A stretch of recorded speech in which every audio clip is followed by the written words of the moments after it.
Kumtumaini Mungu hudhihirishwa na ibada yetu, hata kama inahatarisha maisha yetu. Kumtumaini Mungu ni jambo moja la kimoyoni, lakini kumwabudu Mungu na kufuatisha mambo yanayoambatana nayo ni jambo jingine. Udhihirisho wa imani yako kwa Mungu, tumaini lako kwa Mungu linaonekana katika maisha kila siku nje. Haibaki tu siri yako ya ndani.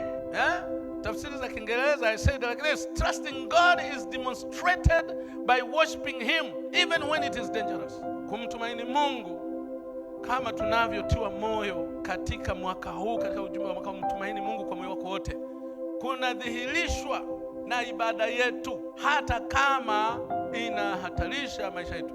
Kwa hiyo kwa Danieli mstari ule 10:11 alifanyaje? Hata Danieli alipojua ya kuwa yale maandiko yamekwisha kutiwa sahihi, akaingia nyumbani kwake na madirisha katika chumba chake yalikuwa yamefunguliwa kukabili Yerusalemu. Akapiga magoti mara 3 kila siku, akasali, akashukuru mbele za Mungu wake kama alivyokuwa akifanya tokea hapo mwanzo, hapo nyuma.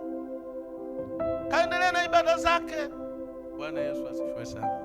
Tunaishi kwenye mazingira pengine sisi mazuri, ambapo hali kama iliyompata huyu haijatupata, lakini pia inaweza kutupata.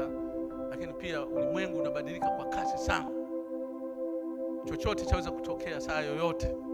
Kwa hiyo ni vizuri sana ujue wajibu wako mbele za Mungu, kwamba ibada ni muhimu. Tumaini lako kwa Mungu lisibadilishwe na hali yoyote iliyopo ya hewa, ya namna yoyote, ya kisiasa, ya kiuchumi, ya kijamii.